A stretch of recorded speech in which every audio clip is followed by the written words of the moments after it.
Ton ಮಾವಿಗೆ 15,000 ರೂಪಾಯಿ ಬೆಂಬಲ ಬೆಲೆ ನೀಡುವಂತೆ ರೈತರು ಆಗ್ರಹಿಸ್ತಾ ಇದ್ದಾರೆ. ಜೊತೆಗೆ ಶ್ರೀನಿವಾಸಪುರದಲ್ಲಿ ಮಾವು ಸಂಸ್ಕರಣಾ ಘಟಕ ಸ್ಥಾಪಿಸಬೇಕು ಅಂತ ಹೇಳಿ ಒತ್ತಾಯಗಳು ಕೂಡ ಕೇಳಿಬರ್ತಾ ಇದೆ. ಪ್ರತಿಭಟನಾ ನಿರತ ರೈತರನ್ನ ನಮ್ಮ ಕೋಲಾರ ರಿಪೋರ್ಟರ್ ಗಂಗಾಪುರ ಕುಮಾರ್ ಮಾತನಾಡಿಸಿದ್ದಾರೆ. ಏನ್ ಹೇಳಿದ್ರು ರೈತರು ಒಮ್ಮೆ ನೋಡ್ತಾ ಹೋಗೋಣ ಬನ್ನಿ.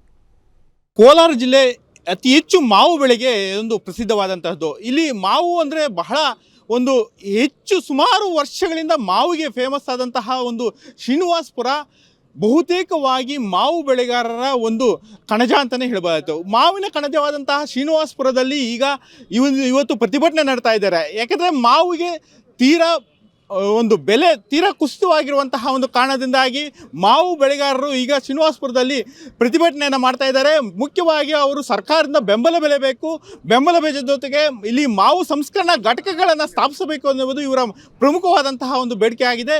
ಈ ಒಂದು ಬೇಡಿಕೆಗೆ ಸಂಬಂಧಪಟ್ಟಂತೆ ನಮ್ಮ ಜೊತೆಗೆ ಮಾತನಾಡಲು ಮಾವು ಬೆಳೆಗಾರರ ಒಂದು ಸಂಘಟನೆಯವರು ಇದ್ದಾರೆ. ಅವ್ರನ್ನ ಮಾತಾಡ್ಸೋಣ.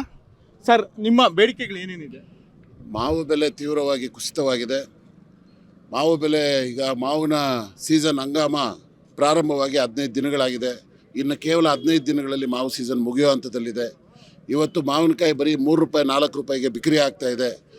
ಇವತ್ತು ರೈತರು ತುಂಬ ಸಂಕಷ್ಟಕ್ಕಿದ್ದಾರೆ. 1 ಟನ್ ಮಾವಿನಕಾಯಿ ಬೆಳಿಬೇಕಾದ್ರೆ 10,000 ರಿಂದ 15,000 ರೂಪಾಯಿಗಳ ಖರ್ಚು ಬರುತ್ತೆ. ಆದರೆ ನಮಗೆ ಈಗ ವ್ಯಾಪಾರ ಆಗ್ತಾ ಇರೋದು ಬರೀ 4,000 ರೂಪಾಯಿ. ನಮಗೆ ಬಂಡವಾಳ ಅಲ್ಲ, ಅದರಲ್ಲಿ ನಾವು ಈಗ ವರ್ಷಪೂರ್ತಿ ಜೀವನ ಮಾಡ್ತಕ್ಕಂಥ ಈ ಮಾವಿನ ಬೆಳೆ ಮೇಲೆ ನಂಬಿ ನಾವೆಲ್ಲ ಅವಲಂಬಿತರಾಗಿ ಜೀವನ ಸಾಗಿಸ್ತಾ ಇರ್ತಕ್ಕಂಥ ಸಂದರ್ಭದಲ್ಲಿ ಇವತ್ತು ಬೆಲೆ ಕುಸಿತವಾಗಿರೋದ್ರಿಂದ ಸರ್ಕಾರದಿಂದ ಬೆಂಬಲ ಬೆಲೆ ಘೋಷಣೆ ಕೂಡಲೇ ಮಾಡಲೇಬೇಕು ಅಂತೇಳಿ ನಾವು ಒತ್ತಾಯವನ್ನು ಮಾಡ್ತಾ ಇದ್ದೇವೆ. ಈ ಕೂಡಲೇ ಇವತ್ತು ಏನು ಶ್ರೀನಿವಾಸಪುರ ತಾಲೂಕಿನಾದ್ಯಂತ ಬಂದನ್ನು ಮಾಡ್ತಾ ಇದ್ದೇವೆ. ಈಗ ಉಸ್ತುವಾರಿ ಸಚಿವರು, ನಮ್ಮ ಕೋಲಾರ ಜಿಲ್ಲೆ ಉಸ್ತುವಾರಿ ಸಚಿವರು ಮತ್ತು ನಮ್ಮ ತೋಟಗಾರಿಕಾ ಸಚಿವರು ಈ ಕೂಡಲೇ ನಮ್ಮ ಬಳಿಗೆ ಬರಬೇಕು, ನಮ್ಮ ಅಹವಾಲನ್ನು ಸ್ವೀಕರಿಸಬೇಕು, ಈ ಕೂಡಲೇ ಬೆಂಬಲ ಬೆಲೆಯನ್ನು ಘೋಷಣೆ ಮಾಡಲೇಬೇಕು ಅಂತೇಳಿ ಒತ್ತಾಯವನ್ನು ಮಾಡ್ತಾ ಇದ್ದೇವೆ. ಸರ್, ಈ ಮಾವು ಬೆಳೆ ತೀವ್ರ ಕುಸಿಕೊಂಡಿದೆ, ಇದ್ರ ಬಗ್ಗೆ ನೀವೇನು ಹೇಳ್ತೀರಾ? ಸರ್, ಇವತ್ತು ಪ್ರಪಂಚ ಪ್ರಸಿದ್ಧ ಮಾವಿನ ನಗರ ಅಂತಕ್ಕಂಥದ್ದು ಇಡೀ ಜಗತ್ತಿಗೆ ಗೊತ್ತಾಗಿದೆ.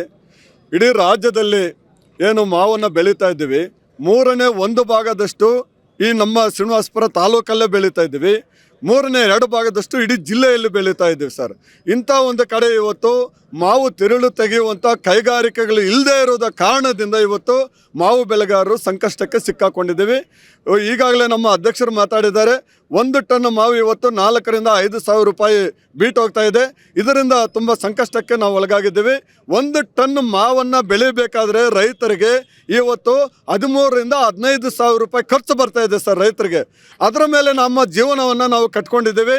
ಇವತ್ತು ಕನಿಷ್ಠ ಒಂದು 20,000 ಆದರೂ 1 ಟನ್ ಮಾವು ಹೋಗಿದ್ದಿದ್ರೆ ನಮಗೆ ರೈತರು ಖುಷಿಯಾಗಿ ಇವತ್ತು ಬದುಕಲಿಕ್ಕೆ ಸಾಧ್ಯ ಆಗ್ತಾ ಇತ್ತು.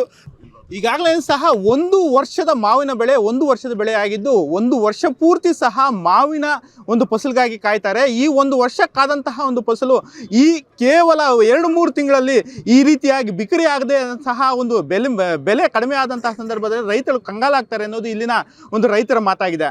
ಅದು ಸಹ ಪಕ್ಕದ ಆಂಧ್ರ ಪ್ರದೇಶದಲ್ಲಿ ಈಗಾಗಲೇ ಸಹ ಮಾವಿನ ಬೆಳೆಗೆ ಬೆಂಬಲ ಬೆಲೆಯನ್ನು ಘೋಷಣೆ ಮಾಡಿದ್ದು ಇಲ್ಲಿನ ಮಾವನ್ನು ಅಲ್ಲಿ ತಗೊಳ್ತಾ ಇಲ್ಲ. ಆ ಒಂದು ದೃಷ್ಟಿಯಲ್ಲಿ ಈಗಾಗಲೇ ಸಹ ಬಹಳಷ್ಟು ರೈತರಿಗೆ ಲಾಸ್ ಆಗ್ತಾ ಇದೆ. ಮತ್ತು ವರ್ಷ ಪೂರ್ತಿ ಕಾತು ನಾವು ಸಾಲ ಸೌಲಭ್ಯಗಳಲ್ಲಿ ಸಿಗಾಕೊಬೇಕಾಗಿದೆ ಅನ್ನೋದು ಇಲ್ಲಿನ ಒಂದು ರೈತರ ಮಾತಾಗಿದೆ.